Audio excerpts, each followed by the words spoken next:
Welcome back everyone. We'll start the class now. So we were discussing about the relational model. So when I talk about relational model, I have said that relational model is a representation of data in terms of tables or relations. These tables are actually described using the column headings. Those column headings are nothing but the attributes, and for each entity there will be one row correspondingly. For example, for each student there in the results table, for each student one row will exist. Okay, so like that, for 60 students 60 rows will be there. So each row signifies one entity, and the entire table is representing the entity set, students entity set. Similarly here, what I have presented in this slide is the instructor table. So in case of instructor table, we have got the instructor characteristics or attributes like instructor ID, instructor name, department in which the instructor is working, and his or her salary. Now these details are the column headings. They describe the attributes of that particular entity set called as instructor. Each row over here is one instructor's details. What is the name of the physics instructor Einstein, what is the salary for that instructor 95000. All these details are describing for each and every instructor. So this table as a whole is for instructor entity set, and each row here is signifying one entity. And to describe the entire entity set, we'll use the column headings. Those are nothing but the attributes of the entity set, and these columns will be usually the characteristics of that particular entity set. Hope this is clear for everyone. Now, the same points I have kept here are in relational model consists of a class of data structures referred as tables. Tables, a collection of methods for building new tables starting from an initial collection. Now, once a table is available for us, we can apply certain computational mathematics to it. For example, I can get to know what is the name of each and every instructor. So to get to know what is the name of each and every instructor, I will say what is the domain of this name. Domain means what is the range of values from the first value till the last value. That is called as domain. The range of values from the first to the last row is called as a domain. So when I say domain of name, I mean that what are the values within the name attribute. Similarly, when I say domain of ID, it means that from this 5 twos till 76543, all these values will be called as domain of ID. So these domains, if I have domain 1 plus domain 2, then these two domains will club up together or merge together or join together. Similarly, if I have got two tables, I can join them together. So these type of facilities are available in terms of algebraic operations, in terms of relational algebraic operations. So once the data is represented in terms of relational format, we can apply relational algebraic operations to that particular data.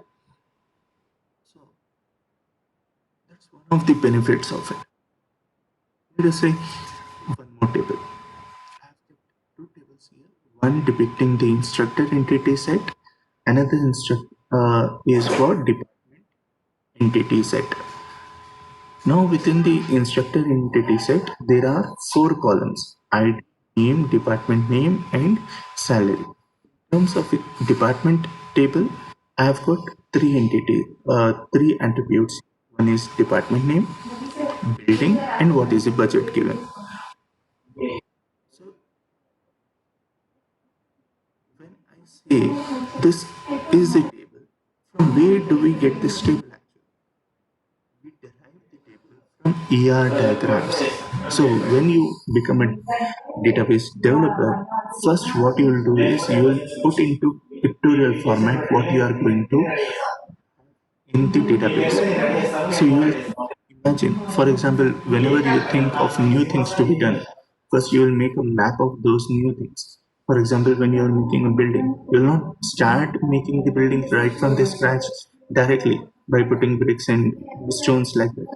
You will first make a pictorial view map of that building, then you will go ahead and make that particular building to come into existence. So that facility is actually available, that pictorial representation is actually available in E&I. So once the pictures are available in E&I, we'll try to translate those pictures into our representation, data representation, which is relational model. Now, when we convert, there are certain rules and regulations to follow to convert them. So we'll see in detail about all those conversions and how those conversions are to be done.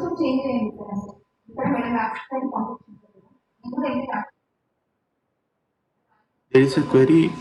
Is this slide visible to all?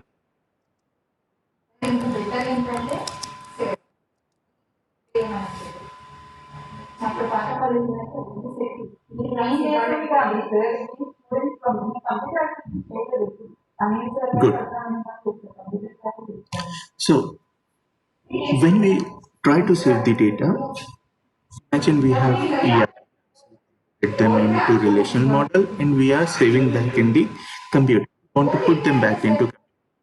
So when I want to interact with the computer, I need to talk in the computer's language. I need to speak in certain terminologies which the computer can easily understand. Those terminologies which are related with database are called as database languages. Database languages are nothing huge type of language. They are very simple. They are just like normal plain English commands. They are very easy. So first thing, database languages are usually called as query languages. Query languages. They are called as query languages because usually we'll try to acquire from the computer what is the data saved inside it. That is, we are retrieving the data which is saved inside the computer. For example, if I want to change some student result, first I will get to know what is the result existing here. Suppose I want to enter some student's marks. What is the previously existing marks I should get to know? Suppose student marks are 10 previously. I want to update it to 15. Earlier it was 59. Without seeing it, I updated to 10. Will it be good? No. So like that, what exactly was there inside the computer, I will first get to know. That's why usually whatever commands or language instructs we are going to type, those are called as queries, database queries. So to perform certain operations, we have split the language, which is query language. Sometimes it is called as SQL, standard query language, or earlier it was called as sequential query language. I'll get to know, I'll talk about it when we have that particular slide in detail. Okay. Usually these languages, SQL languages or query languages, are split it into three different categories. One is a set of commands or instructions which are used to define the data. For example, I want to first to store the data, first I have to create the table. To create the table, I need to say what is the name of the table, how many columns are there in the table, what are the names of the columns, and what are the data types that define that particular columns. So these definitions are given in instructions. Those set of instructions are called as data definition language. Not just tables, we have got multiple different things to be created. We can create functions, we can create triggers, we can create sequences, we can create synonyms, we can create views. There are multiple things we can create. So all those commands which are used for creating purpose or defining purpose are called as data definition language commands. Second set of commands is data manipulation language commands. Suppose the data is available with us. Now I want to update the data or modify the data. To update or modify the data, I will perform update queries or modify queries. So those update or changing values are coming under manipulations. Manipulations in the sense, you can insert the data, you can update the data, you can delete the data, you can rename particular value, particular column or particular table name, something like that. You can change certain characteristics, logical schema of that particular table. So those are manipulations. Another set of language is data transaction control language. This data transaction control language is the third classification in the database languages. These commands or statements are usually used when we want to perform some uh, transactions which should be atomic in nature. When I say explicitly atomic in nature, I mean the example which we have just before talked as that of ATM. The transaction should happen in totality if it is to happen, otherwise it should not happen in totality. So that type of nature is called as those commands which are going to make use of that particular nature is called as data transaction control language commands. Again, back to database languages, there are two classifications of database languages. The first one being pure, second one being commercial. In case of pure database languages, we need to write what is the command to be executed and how that command should be worked on or done in the computer. The computer will not determine anything. The computer will simply take the instruction, how that instruction is to be implemented, that set of program, and it will execute that particular program. So we need to say step by step what is the data to be fetched as well as how that data is to be fetched. So we are doing it purely from our side. That's why it is called as pure language. Second set of second category is commercial. Commercial means it's based on money. We will pay for that particular thing, pay to use that particular set of commands. These commands are such that earlier some authors or some developers have already written how that commands are to be executed in computer. They have written that programs. That's why we are paying for them to use it. We'll just tell the computer what is the data to be fetched, what data is to be retrieved. We'll not tell how the data is to be retrieved or how that computation is to be done in the programming sense. So if you are well versed with the computer terminologies, with the computer programming, then you can go ahead with your language. But if you are not well versed, then you have to depend on commercial language. And the language which I was telling to you, SQL, standard query language or sequential query language, is a part of commercial language. We'll get to know what is that particular part and how that commercial nature is being used in our lab, how we will be using it. Now, when we talk about pure language, as I told you, we need to tell what is the data to be fetched as well as how the data is to be fetched and how the data is to be manipulated to have those operations to be performed. First thing, we need to have these three different subjects knowledge. The first one being relational algebra. You should have mathematical computation skills to get to know algebraic computation skills, to get to know what relation algebra consists of. As I told, first domain joined with second domain, those two operations. Then tuple relational calculations, not just column wise, tuple wise, row wise, how that relational computations are to be done. Then domain relational, as I told, in case of relation, one table joined with another table. In case of domain, one column joined with another column. Not just joined, there are multiple other things. For example, merging first name and second name to form the full name. So like this type of operations are there that are to be known for you to learn what is pure language.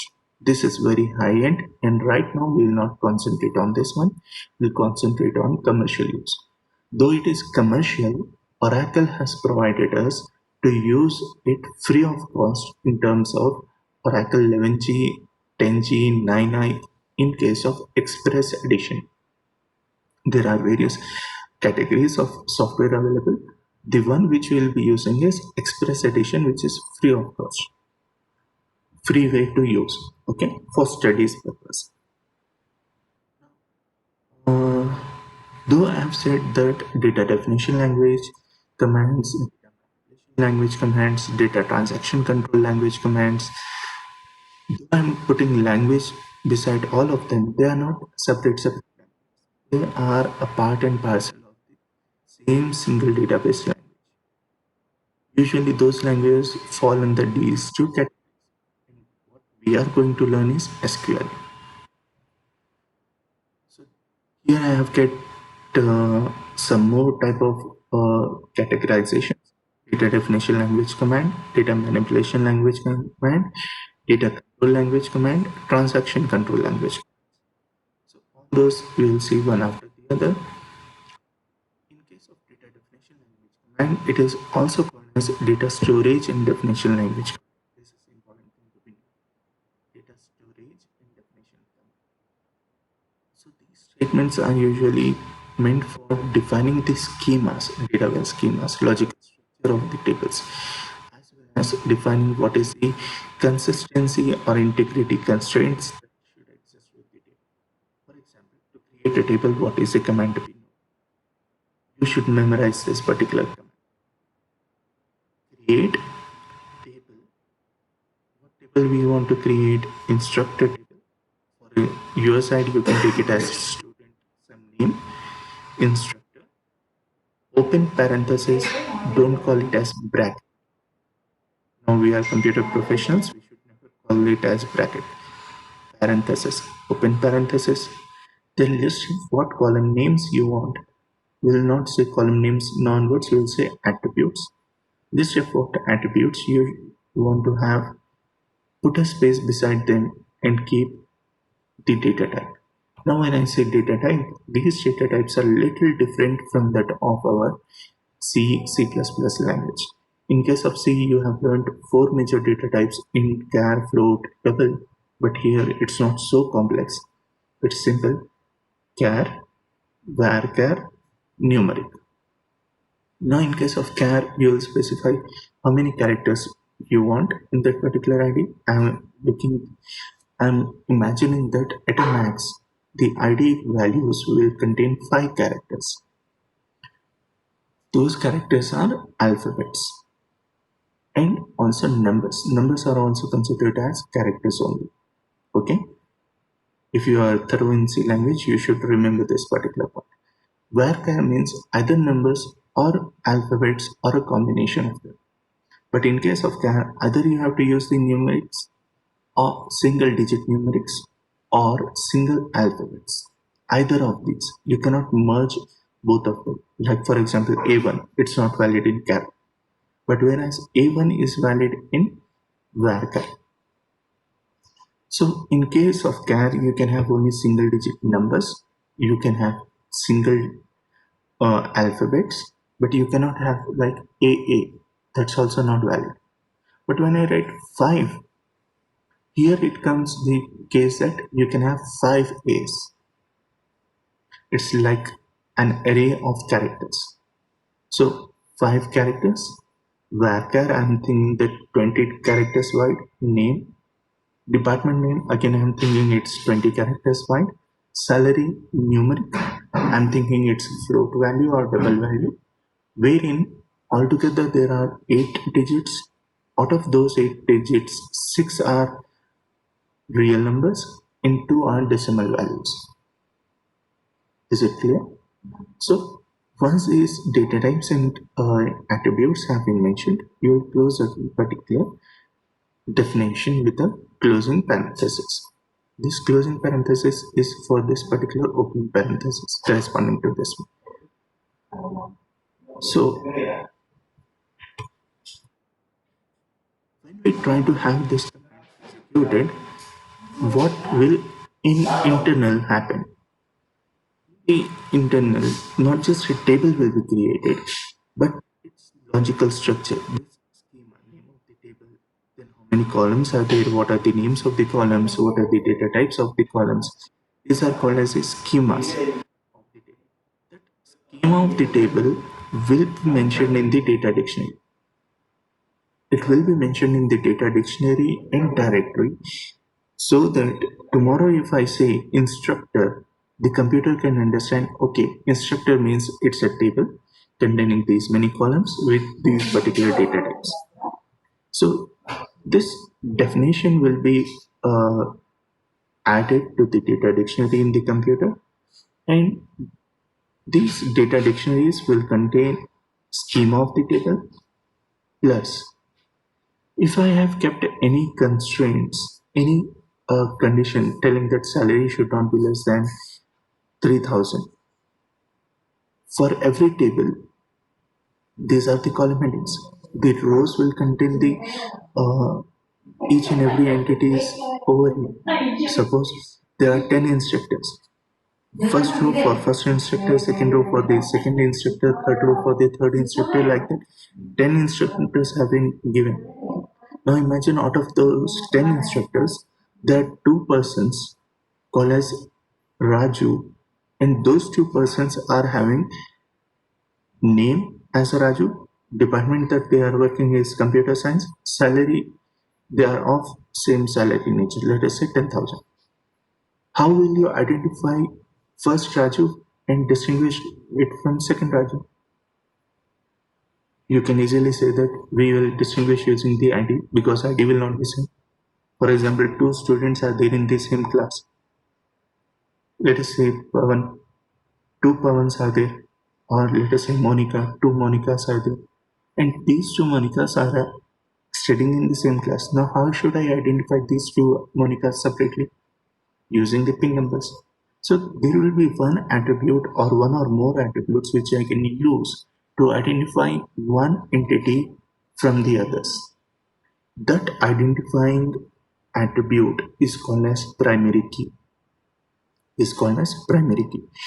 That should be unique to identify each and every instructor. Okay, so that is also one of the constraints. If I say this table is being created, I'll say that the table has been added in the data dictionary with these details as a schema plus what is the primary key to it, as well as who can access it. This is the security which we are adding here. Usually, the one who has created it has the access to it, unless he grants access to others. So before using your database, you will first log in with your username and password.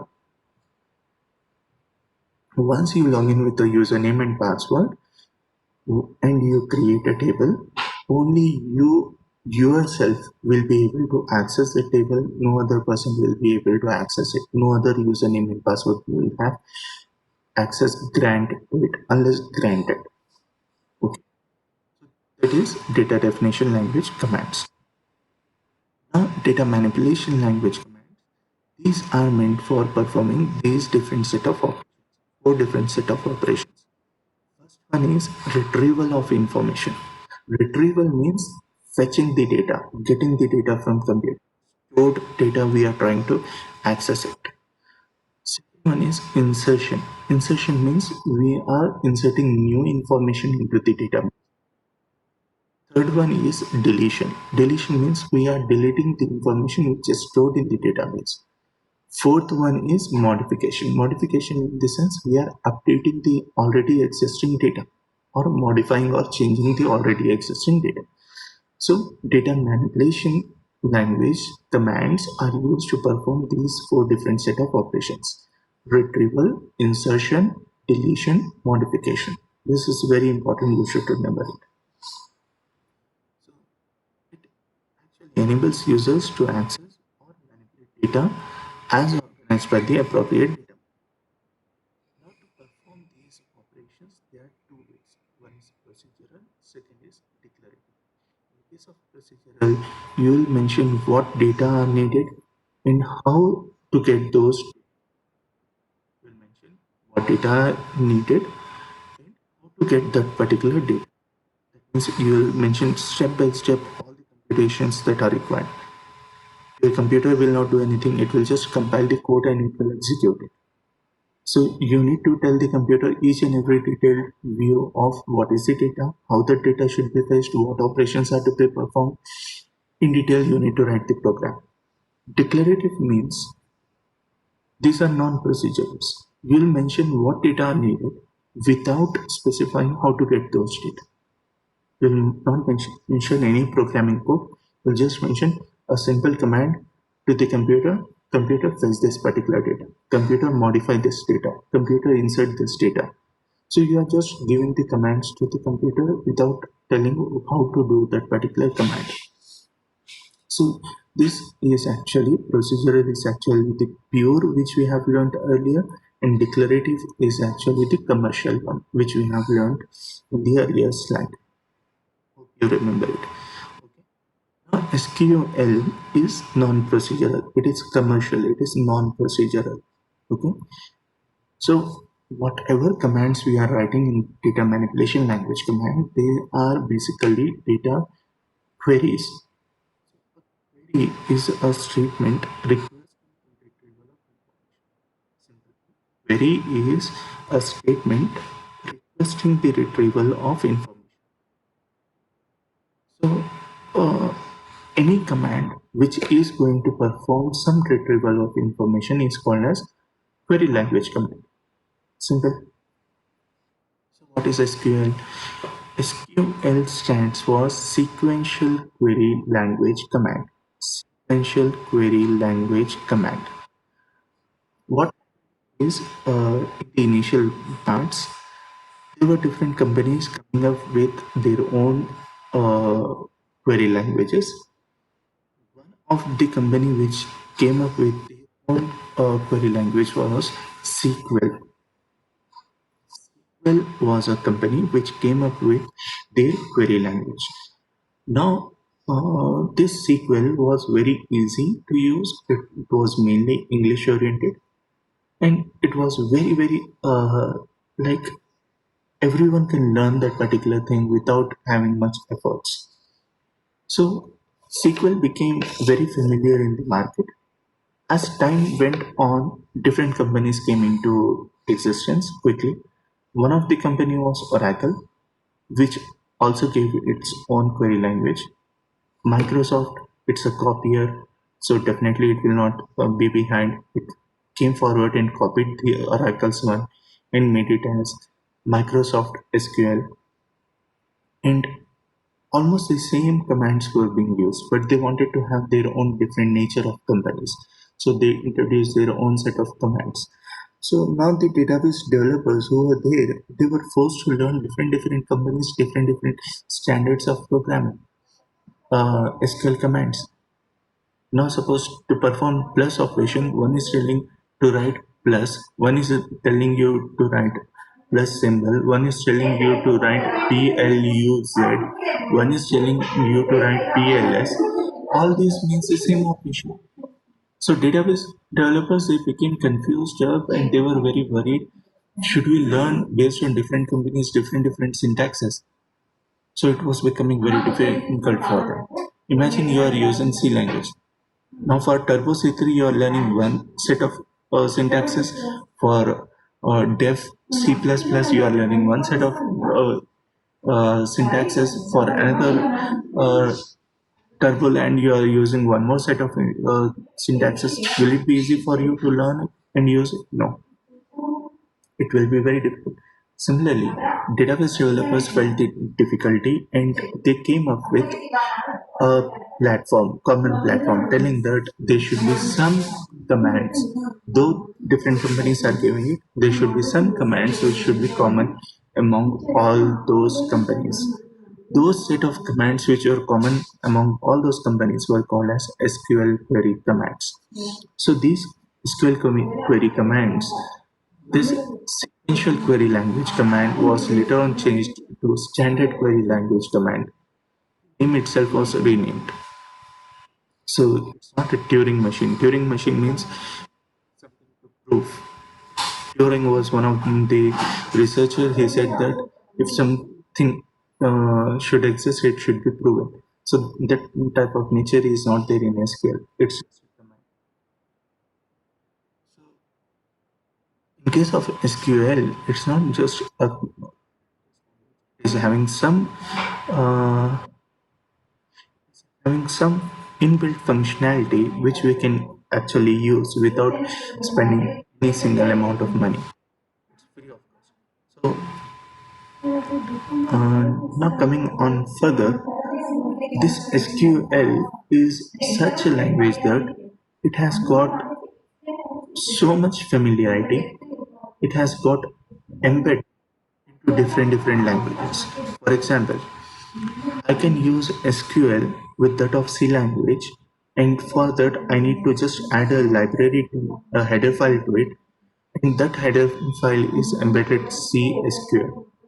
Similarly, for Java, which we'll be learning in the IT, we'll be learning in the last unit, we'll be using Java database connectivity to access the SQL commands to perform them into our Java programming environment. So these SQL commands, which are embedded in other languages, are called as embedded SQL. Those SQL commands which are kept in another language are called as embedded SQL. And that language in which the SQL commands are being kept is called as a host language. Uh, the meeting will be ending in 5 minutes, it seems. So just a sample query. I'll finish with this particular slide. Got one table. So let's see how this SQL query looks like. If you see this particular line, I'm writing select dot customer name from customer, where customer dot customer ID is equal to so and so forth. So in English, I'm telling select customer name from customer table where customer ID is equal to so and so forth. There is a column called as customer ID. What is the value given? 192.83.7.4.6.5. So this is the value. What is the name? Select what name. What is the name for it? Johnson. From which table? Customer table. So the blue one is the name of the table. Here, whatever I have written in the green is actually the attribute which I am trying to access. There may be two or more tables with the same attribute names. So I'm explicitly mentioning from which table I'm trying to access this particular attribute value by using a dot operator. So this customer dot customer ID means this customer ID is the attribute name in the customer table.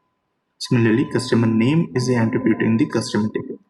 So I'm telling to select customer name from customer table where customer ID is equal to so and so forth. So its answer will be Johnson. So what will be the result of this particular? You have to write it.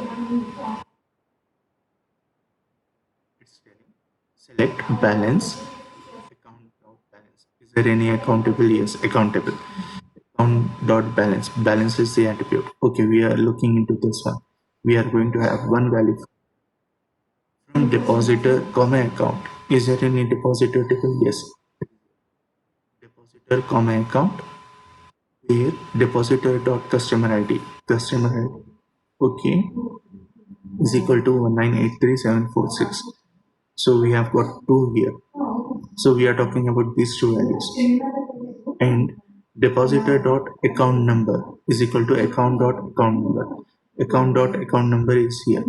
So I'm telling that these values, if it is equal to this one, any of these, select this balance. So out of A101 and A201, what is matching here? A101 is matching here. So what is the value of the balance to be selected? 500.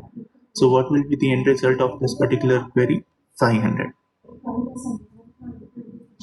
Okay. Now from here on